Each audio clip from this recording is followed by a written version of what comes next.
The Paul Leslie Hour, helping people tell their stories. And now, your host, Paul Leslie. Hey, it's me. Thank you so much for joining us on the Paul Leslie Hour.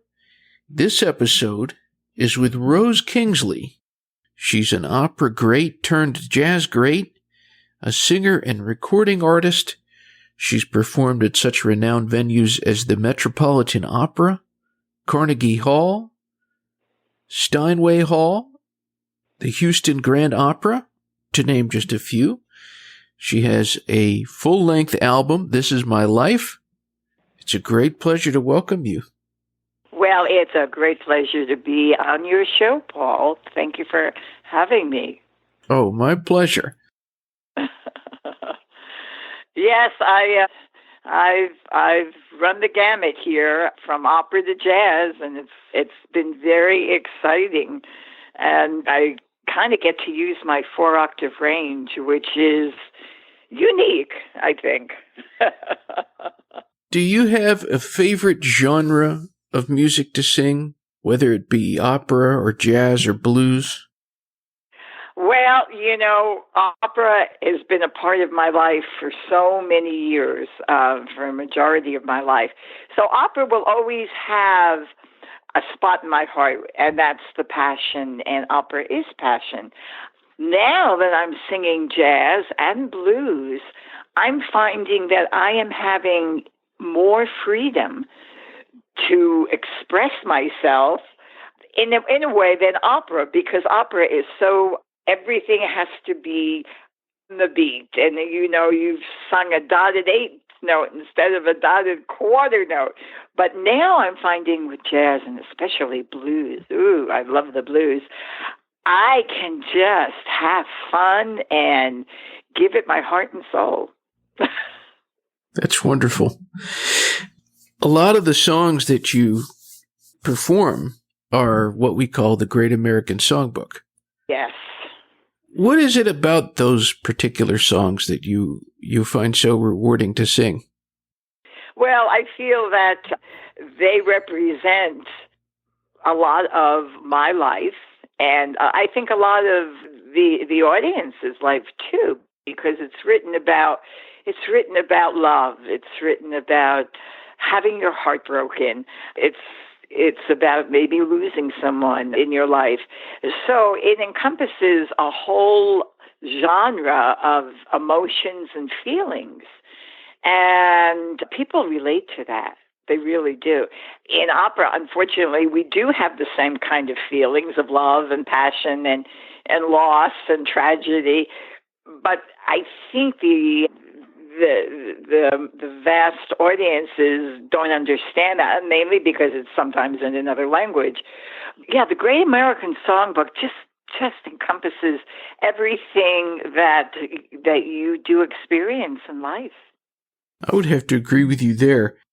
Do you have a favorite songwriter, or would it be possible to pick a favorite?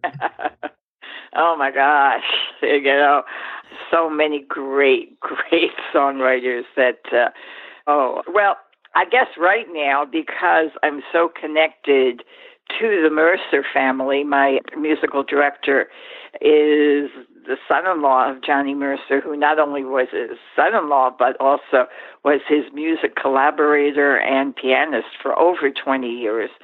So we do a show called Through the Years with Johnny Mercer. Johnny was so prolific, and he wrote over 1,400 songs, probably more than any other Great American Songbook composer. And I relate to his music. I relate to his lyrics. Johnny was a poet, and nobody could express his feelings like Johnny Mercer in a song. So, yeah, I guess, I can say that Johnny is one of my favorites. And of course, there's the Bergmans, Alan and Marilyn Bergman, who wrote The Way We Were, You Don't Bring Me Flowers. I mean, they touch your heart and soul also. And of course, you can't you can't forget Cole Porter, and I could go on and on. But right now, I guess my specialty is with the Mercers. Speaking of the Mercer songwriting, I was listening to your rendition of one of his most famous songs, and it appears on your album, and I was hoping we could get into the album. It's called This Is My Life, and the song I was referencing, of course, One for My Baby. Oh, I knew you were going to say that. It's funny because Bob Corwin, who's my musical director and was Johnny's son-in-law, when we started to arrange that, Bob said, well, basically this song has only been sung by males. Not too many females have sung it. I think you probably could count on your hand even maybe three female singers who have sung that. I think one of them was Ella Fitzgerald. And I said, I feel it. First of all, I cannot sing anything I don't feel. I have to feel the song before I can really take it on and call it my own. So we started One for My Baby, and Bob said to me, you know what? You nail this. You really, really nail this. And he said, I haven't heard too many, women really nail it. So it's become one of my signature songs, and we have so much fun with it because I did a show in San Diego not too long ago, and there was a bar, and at the last minute I said to the bartender, hey, do you mind if when I start to do the song, I come off the stage, sit at the bar? And that's what the song is about, telling my sad story that, I lost my guy and I'm devastated. So pour me another round, and cheer. So he looked at me, he goes, sure. So when it came time for the song, I sat down at the bar and I looked at him and I said, you just stand there, don't move, pretend you're listening to me. And he did. And then he poured me a pink, what was to have been a pink martini. And he sat it in front of me. And I told him my story because it's a story. Lyrics are a story. And what makes you, I think, a great singer is not only the voice, and maybe sometimes it's not the voice, but it's how you tell the story. And I think because I've been in the opera world for so long, we tell a story. So that's what makes it special, is how do you tell that story so that the audience goes, yeah, I feel it. Boy, I feel your sorrow, So, yeah, I love that song. I do. And it's funny how you zeroed in on that. So how did you go about picking these songs that appeared on? Okay, I picked the songs because as I said, I can't sing anything I don't feel. And I felt that the majority of those songs were not only the songs that I feel, but also the songs that are a part of my life. They all mean a little something in my life. I start out, my first song on the album is Here's to Life, which was written by Artie Butler, who is fabulous. And it's about here's to life. Here's to the happiness, and yet here's to the sorrow, which I've experienced quite a bit of sorrow in my life. So that starts out the album. And then, of course, the rainbow, Somewhere Over the Rainbow. Yeah, that was my pick because it was a dream that I had when I was a little girl. I knew I wanted to be on the stage. I knew I wanted to be a performer and a singer. So that's how most of those songs were really chosen. Especially the last one, This Is My Life, which is a very powerful song. And Shirley Bassey sang it, but she did it very, very up-tempo. I made it a ballad, and I felt as a ballad, it brought me more emotion. Something that a lot of people may not know about you was that you have a strong interest in space exploration. I do. And that started when I was like 9 years old. And they introduced the original 7 Mercury astronauts to go into space. And for some reason, I was just so fascinated by that and followed the space program. And actually, when I was 12 years old, entered a science contest. I built a replica of the first Mercury space capsule. And then kind of followed the program, and of course my music took over, but space was always my secondary interest. And when I was living in Houston and singing in Houston, where I met some people from NASA, we lived in the same community, and I voiced my interest in space, and one of the flight surgeons at the time came to me and he said, "How would you like to put your money where your mouth is?" And I said, "Excuse me?" And he said, this was the time they were picking civilians to fly the shuttle. Jake Garland, a senator, and then, of course, Christa McAuliffe, the teacher. And I said, "Are you kidding?" And he said, "Well, let me tell you, when we picked the first artist to fly the shuttle, if you come over and start training with the astronauts, you'll be the first to go." And I couldn't believe he was saying this. So I said, "Sure." So when I wasn't singing, I went over and started training in the simulator in the actual shuttle simulator, and flew the 135 Cs when I did weightlessness. And I was excited. And then, of course, the Challenger incident occurred and all civilians were scrapped. So I almost got my shot at looking at Earth from another perspective. But then not too long after that, a couple of years later, I met a wonderful composer who was not only an opera composer, but was also he got his PhD in aerospace sciences. And I was very excited to meet him. And we composed an opera about an actual mission called Apollo 14, a space opera. Interesting. So that opera debuted at the New York City Opera to rave reviews, and we also debuted it on the West Coast. But Apollo 14 is about the mission of Commander Alan Shepard and Edgar Mitchell and what they found on the moon and what occurred emotionally between the two of them. So it's exciting. Who knew?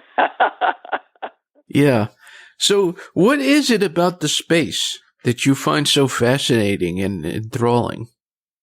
Probably exploring the unknown, exploring to see what's out there, and the curiosity of just, finding, who knows, maybe finding, other life in other solar systems. But it's the heavens, people call it the heavens. Yeah, it is. It's about the heavens and the stars, and maybe there's a correlation in my music of reaching for the stars and being amongst the stars. Yeah, well, think about all of the classic songs from the American Songbook that somehow mentioned the moon. Yeah, that's true. There's so many. Well, and of course, and I have to tell you about the anecdote to this one, a Mercer song called Moon River. Oh, yeah. Which, of course, Johnny won 5 Academy Awards, and that was one of them. And ironically, Johnny, when he wrote the song, it was going to be called Blue River. Interesting. That was the original title. And then Johnny was looking at a magazine one day, and he saw a picture of a moon over a river, and he changed the title of the song. Fascinating. So it was going to be Blue River, now it's Moon River. And that's just like one of my stories that we tell in my show through the years with Johnny Mercer, because every song that we sing has a story to it. So it's cool. It really is. We were mentioning at the beginning of the interview all of these venues that you've performed in. Would it be possible to pick your favorite stage, your favorite place, doesn't necessarily have to be a music hall. Any place that you have found this was your favorite place to sing. Well, recently I've done 2 shows at Michael Feinstein's 54 Below in New York. I have to definitely put that in there. Carnegie Hall. Oh my gosh, Carnegie Hall. It's a shrine, to sing at Carnegie Hall. Do I get 1 choice, 2 choices, or 3? As many as you need. Oh, and gosh. Well, I have to say that I have also sung in the Astrodome many times. Houston. I was one, when I lived in Houston, I was one of their favorites for doing the national anthem. And I did the national anthem for quite a few of the NFL teams as well as Major League Baseball teams. And I did the Monday night game of the week when it was at the time when the Houston Oilers were in Texas and they were playing the New York Giants. And then Frank Gifford had me up in the booth and was asking me all about singing the national anthem. And then somebody whispered to me, why he's asking you that? And I said, no. And he said, because Kathy Lee Gifford would be singing that at the Super Bowl. And I went, I get that. So, yeah, oh my gosh. One of my favorites is also I sing in Hollywood at the Catalina Jazz Club. And that's been cool. I love the acoustics there. I love the energy there. And I do so many performing arts centers. Performing arts centers are great because it gives me that feeling again of being on the opera stage. And, in the opera world, we sing for anywhere from 2,000 to 4,000 people at a time. And people are very quiet. And sometimes in a jazz club, people aren't always quiet. And being the diva I am, I need silence. You like an attentive audience. Oh, absolutely. Well, if they're not, as a performer, you play off the energy of your audience. I can do the same opera 10 nights in a row, but there's always a different feeling. There's always a different, people say, well, don't you get bored doing the same thing night after night? No, because your audience is different. Your energy from the audience is different. So if I don't have the audience's attention, to me, it's like singing to a wall. Yeah.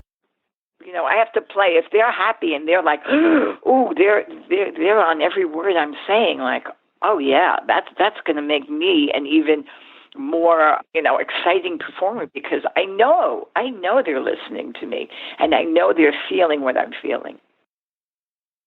I want to call the attention of the listeners to your website. It's rosekingsley.com, and there's lots of stuff on there. Links to the music, events, press, and reviews. And then there's also some really great photos. There's some pictures of you with everyone from Quincy Jones to Steve Tyrell, as we mentioned in this interview, Alan and Marilyn Bergman.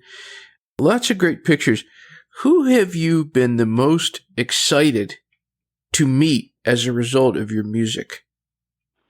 Well, being that we have just lost our 41st President of the United States a couple of days ago, I had the great, great honor of performing for President George H.W. Bush. And that was very exciting. I've also sung for President Clinton and President Ford. President Bush was a very, very, very special man, and he was a very kind and generous man.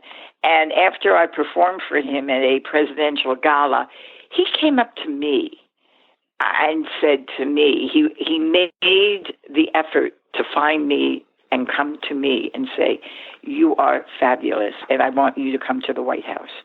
And that was such an honor for him to come to me. When you sing for the President of the United States, I have to tell you, I don't care whether you're a Republican or Democrat or Independent, it's a feeling that you can't even describe. I can't imagine. So, yeah, I've sung for, as I said, that has to stand out. And especially, within the last week, it's made even more of bringing back memories, of performing for him.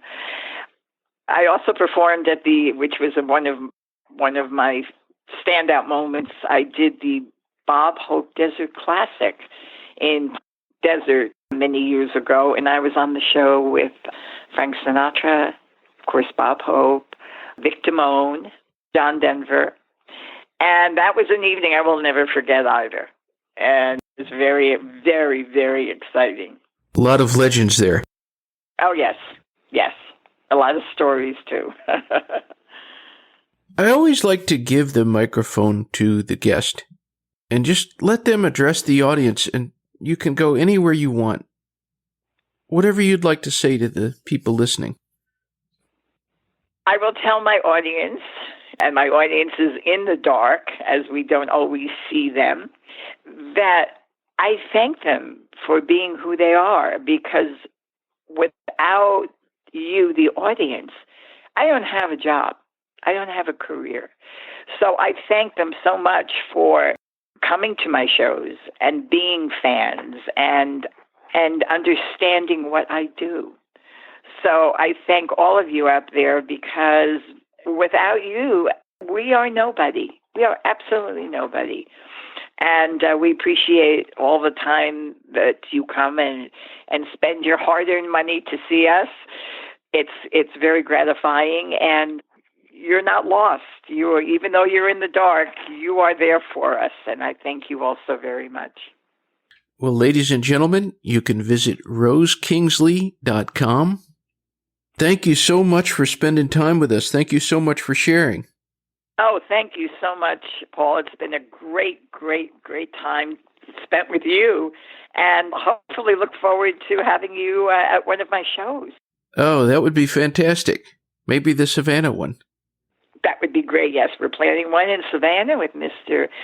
for the Mercer family. And they will be there. By the way, the Mercer family does come to my shows when we do our Through the Years with Johnny Mercer. The grandsons, and Mandy, who is still alive. Mandy Mercer is Johnny's daughter, and she lives here in Palm Springs. She's bedridden a lot, but she's okay in the sense that she has a very bad case of emphysema, but she does get out. And I go visit her quite a bit, and she, as well as her children, have said to me, our grandfather would have loved you. So, a great compliment. Wow. Well, thank you so much. I appreciate this. Oh, thank you, Paul, and look forward to seeing you soon. Absolutely. Until next time. Okay, sweetheart. Thank you so much. Thank you for listening to the Paul Leslie Hour. If you enjoy these interviews, please consider rating, reviewing, and subscribing to the podcast. You can help us by listening on the free Radio Public app. The show can also be found on iTunes, Stitcher, Player FM, or Overcast. For more information, visit thepaulleslie.com or follow on Twitter, Instagram, or Facebook, all at The Paul Leslie. The Paul Leslie Hour theme song is performed and composed by Jeff Pike. Outro music is performed and composed by John Goodwin. See you next time on The Paul Leslie Hour.